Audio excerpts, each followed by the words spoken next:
Sunday. Rashad, Sunday, I slept late and woke up to an empty room. Silence. No one.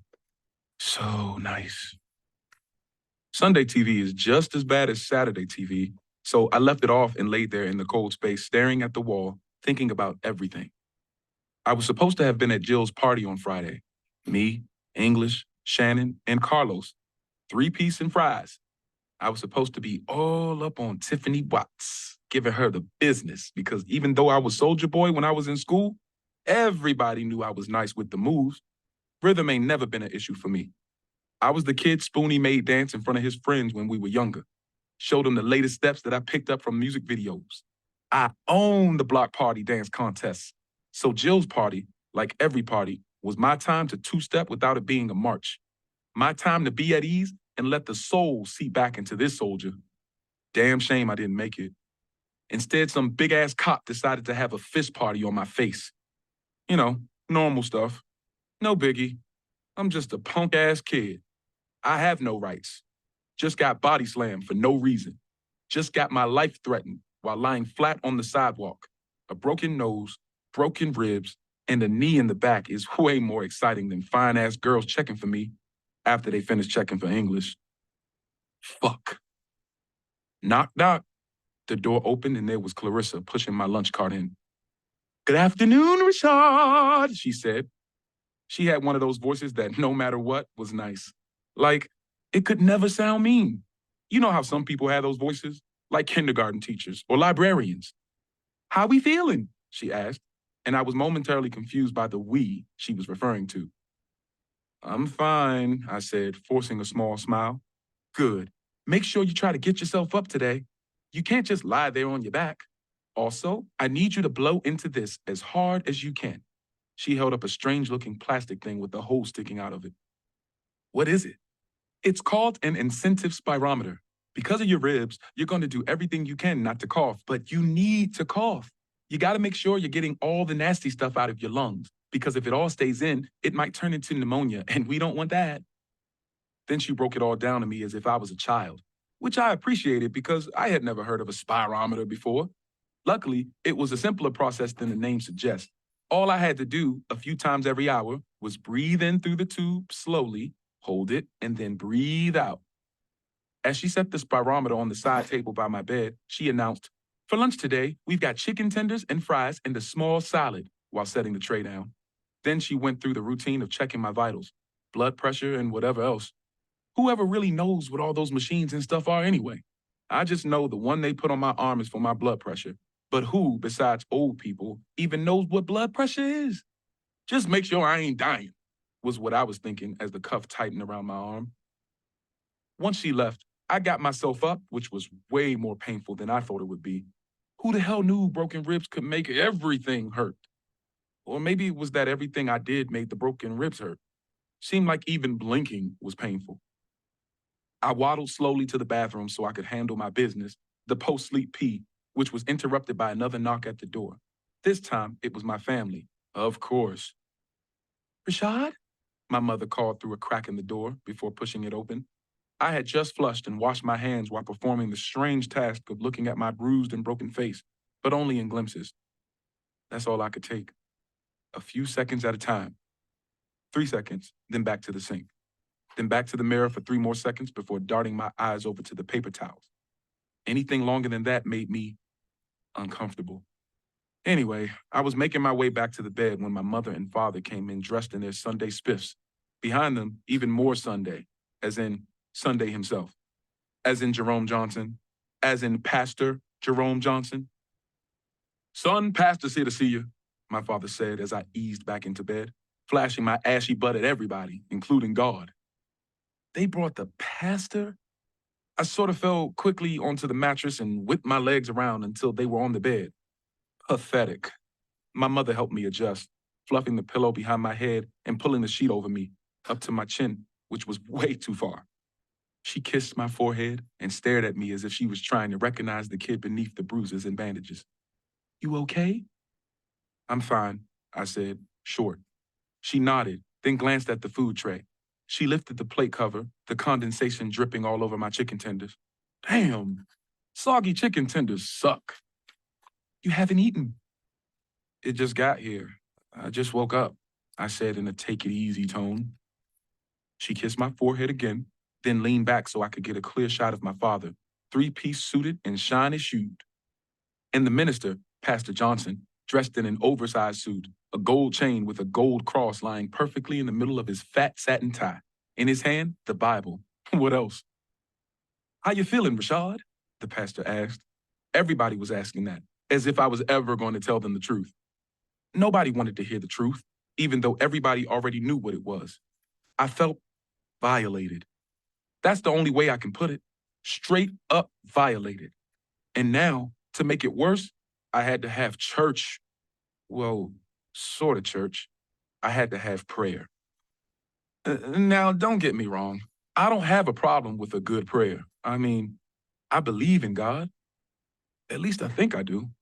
I just wondered where God was when I was being mocked by that cop. And I knew that's what the pastor had come to tell me, that God was there, that God was always there. Which, to me, is the wrong thing to say, because if he or it or whatever was there and didn't do nothing, then that would make God my enemy, because he let it happen. I would much rather Pastor Johnson say that God wasn't there, that he was busy, that he turned his back just for a second to check on somebody else, than that asshole officer snuck right by him and got me. But nope. Son, I just stopped by to tell you that God is with you. He's always with you, the pastor started predictably. And everything happens for a reason. Reason? This felt like a good time for me to grab my spirometer, because I was in need of a deep breath. I mean, seriously, what reason could there have been for this? Let me guess. I was too good looking and needed an extra bump on my nose? A reminder that only English Jones runs the school? Now we're going to offer up a prayer for your healing, son, believing that God's going to mend you, the pastor said. Let's all bow our heads and look to the Lord. My mother and father lowered their heads and closed their eyes. I didn't do either. Kept mine open and my head up, looking at the three of them, wondering if any of this mattered. I knew it mattered to them, my parents, and maybe that should have been enough for me to participate. But did it matter to me? I'm not so sure. The prayer was long and dramatic, full of the preachy punches in between each point. The pastor mentioned how Jesus was persecuted, and Saul was made blind, and Job was tested, and David beat Goliath, My mother followed right behind the pastor, accompanying his rhythmic prayer with hallelujah whispers. And my father's manly, but I guess godly grunts, all finally leading to an amen. Amen. Spoonie stood in the doorway, nodding his head and clapping his hands, a sarcastic look on his face. Man, was I happy to see him. Ma was too. Dad, well, not so much. Pastor, you remember my oldest son, Randolph, he said, caught off guard. Yes, of course I do. The pastor reached out and shook Spoonie's hand. Ain't seen you down at the church in a while. That's because I can't afford to come. Spoonie, my mother gasped. Sorry, he said, shrugging and smirking at me. No, that's okay, Pastor Johnson said kindly. Nothing wrong with the boy having a mind of his own. God gave him that. Spoonie just looked at Dad like, see? Well, listen, I better be going. But we're going to keep you lifted up in prayer, Rashad, and we're going to add you to the blessing list for the sick and shut in. But I'm not sick or shut in. I'm beat down. Is there a list for that? But I didn't say that. I was hoping Spoonie would do some kind of Big Brother ESP thing and say it for me. Thank you so much for coming, Pastor, my mother said, clenching Pastor Johnson's hand.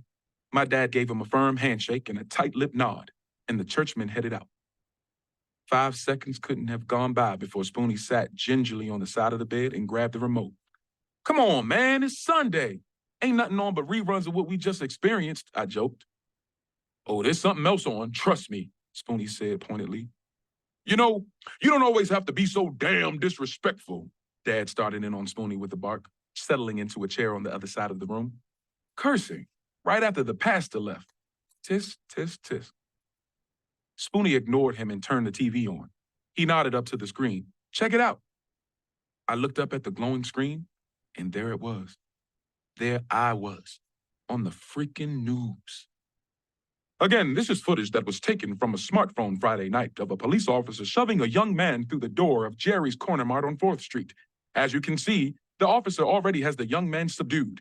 He doesn't seem to be resisting, but is still slammed to the ground, where the officer proceeds with what looks to be unnecessary force. Jerry's has experienced a string of robberies, but as of now, we are uncertain as to whether or not this was another one of those cases. We attempted to contact Jerry's management for a comment, but to no avail. The Springfield PD has also declined making a statement at this time. What we do know is that the young man in this video is 16-year-old Rashad Butler of West Springfield. We'll keep you updated as we learn more. My mother's mouth gaped. What? I mean, how? Spoonie, how'd they get my name? I stared at the TV in disbelief. I told you, Lord brother, there are always witnesses. Barry kept checking online all night. YouTube, Facebook, everything. And eventually the video surfaced. So we sent it to the news, told them who you were. At this, my dad lost it. I mean, seriously, have you lost your damn mind? Are them things on your head affecting your thinking? Rashad doesn't need this kind of attention, Spoonie. He doesn't need all this craziness. None of us do. Spoonie jumped to his feet. You think me sending it to the news is crazy? The crazy part is what happened to Rashad. What's happening all over this country. You of all people should know that. My father glared at Spoonie, and I mean he held it there, as if there was, in fact, some kind of father-son ESP thing, and he was beaming the cuss out of the century straight to my brother's brain. Then, like he always did, Dad stormed out of the room, followed by Spoonie throwing words at his back. Yeah, run away as usual. Spoonie, Ma shouted. My throat dried. My stomach boiled. I couldn't believe what I was seeing. I mean, it was me, but it wasn't. But it was. I didn't know how or what to feel. Like, how could I be that boy? A victim. Me. It was just, I don't know, surreal. But we kept watching as the story looped. Sunday, aside from being a whack TV show day, is also apparently a slow news day. Every few minutes, the footage of me being crushed under the weight of the cop played. The news person talking about the string of robberies and not being able to get a comment from Jerry's management or the police department. Then a picture of me dressed in my ROTC uniform flashed across the screen. I glared at Spoonie. Where'd they get that? I asked, already knowing the answer. Man, listen, I had to make sure we controlled as much of the narrative as possible. If I ain't send that photo in, they would have dug all through the internet for some picture of you looking crazy, Spoonie said. Trust me, man, I've seen it time and time again. I was pissed about the photo, and to be honest, a little embarrassed by it. But I knew Spoonie had a point. I would have hated for them to put up some picture of me hanging with Carlos, posing with my middle fingers up, even though, well, never mind. The story played over and over and over again, like watching a movie in virtual reality where it doesn't really seem like you, like it's real, but you can feel every blow, every break. You can taste blood. You can smell the officer's breath. And that was hard for me to see myself like that. They kept saying, it was a developing story. As more unfolds, as we learn more. Cut it off, I finally said. We need to keep up with how it develops, Spoonie said. Cut it off, Spoon. I reached for the remote myself and was instantly reminded that my ribs were broken. Ugh! My mother lifted off her seat, ready to spring into mommy mode. Spoonie quickly handed me the clicker. Okay, he said apologetically. Take it easy. My bad, man. It's just, I'm fine, I said hard, shooting down whatever reason he was about to deliver. I turned the TV off. I just don't want to watch it no more. The truth is, I wasn't mad at Spoonie. I wasn't. As a matter of fact, he did exactly what I expected him to do. I just didn't want to keep watching it. My mother, trying to cut the tension, began digging in her church bag, which was way bigger than her normal bag. The church bag had to be big enough to fit her Sunday service survival kit, her Bible, some candy, and all the sins of our family. Oh, Rashad, I forgot. I brought the stuff you asked for. The stuff I asked for was my phone and phone charger. My mother was given the duffel bag with my ROTC uniform and phone after I and it were released into her custody. But more importantly, I wanted my art supplies, sketchbook, and pencils. That's all I really needed. That was my hospital survival kit. She plugged my phone in the wall and put the sketchbook and pencils on the roller tray table next to the chicken tenders I now wasn't going to be eating. And as soon as my phone had enough juice to power on, the damn dog started barking, nonstop. Let me explain. Me and Carlos had this stupid joke that whenever we were going to a party, we would set our text message alerts to a crazy sound effect. Not for any real reason. I mean, originally, it was so we'd always know where each other was, or be able to find a phone if any of us lost one. But at a party, who would be able to hear it over the music? See? Stupid. But we kept doing it because it was our thing, a tradition, like good luck or something. This week, Carlos picked a dog bark just because he thought it would be funny, or dare I say, cool, to tell a girl that there was something in his pants barking. I mean, it was kind of funny, but also so whack. Then he challenged me and said that he could get a girl with that bark line before I could. Truth is, I wasn't even going to try. But I played along and changed my alert anyway. And now that my phone had enough battery to turn on, the dog was barking crazy. Hand me that, I said to Spoonie, who was frowning at all the stupid noise. I checked my messages. Friday, 4:43 p.m. from Spoonie. Rashad, you still coming to get money? Friday, 5:13 p.m. from Spoonie. Question mark, question mark, question mark. WTF. Friday, 5:21 p.m. from Los. Yo, be at my crib by 7. Friday, 5:22 p.m. from Los. And watch how many girls I get with that dog joke. Friday, 5:23 p.m. from Los. You know girls love dogs, dude. Friday, 5:35 p.m. from Los. Where you at? Friday, 5:51 p.m. from Spoonie. Where you at? Friday, 6:05 p.m. from Ma. Hey, Spoonie and Carlos called here looking for you. I called, but it keeps going to voicemail. Call me. Friday, 7 p.m. from Los. Dude, you're killing me. Where the fuck are you? Friday, 8:47 p.m. from Los. I don't know where you are, but I'm out. If you caught a ride with somebody else, you could have told me, bro. Damn. Unless you with a girl. Then I understand. But I know you not. I'll catch you at the party. Bring your best game. Friday, 10:03 p.m. from English. Rashad, you here? Me, Shannon, Los looking for you. Los tripping. LMAO. Saturday, 1:01 p.m. from Los. Where were you? Of course it got shut down. Shit was bananas. Saturday, 4:26 p.m. from Shan. Yo, Los is tired of texting you, so now I'm texting you. You good? Saturday, 4:41 p.m. from Shan. Where are you? Saturday, 4:49 p.m. from Los. English just told me Barry said you in the hospital. Saturday, 4:51 p.m. from English. You in the hospital? WTF? Saturday, 4:52 p.m. from Shan. Yo, you in the hospital, bro? English said some shit about the cops. Sunday, 12:11 p.m. from Los. Yo, you on the news. Crazy. Crazy indeed.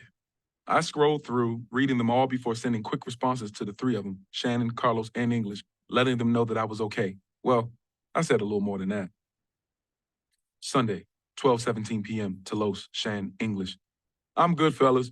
Got accused of stealing from Jerry's and the cop on duty roughed me up. Broke my nose and some ribs, but I'm okay. I see he's got his lifeline back, Dad grumbled, coming back into the room, looking calmer than when he'd left. Yeah, so he should be back to normal in no time, Ma said, trying to be positive. I don't know about that, Spoonie muttered. Thankfully, my father didn't hear him because I wasn't sure I could take another blow up, so I turned the TV back on quick. A risk, I know. But I had to do something as it looked like my folks were settling in for the afternoon. And guess what saved the day? Football. Ah, football, Spoonie said. Another one of America's favorite pastimes, besides baseball and beating the brains out of chill, I ordered. Honestly, I just wanted to take it easy for the rest of the day. I didn't want to hear Spoonie preach about how hard it is to be Black, or my father preach about how young people lack pride and integrity, making us easy targets. I didn't even want to think about the preacher preaching about how God is in control of it all, or my mother, my sweet, sweet mother, caught in the middle of it all.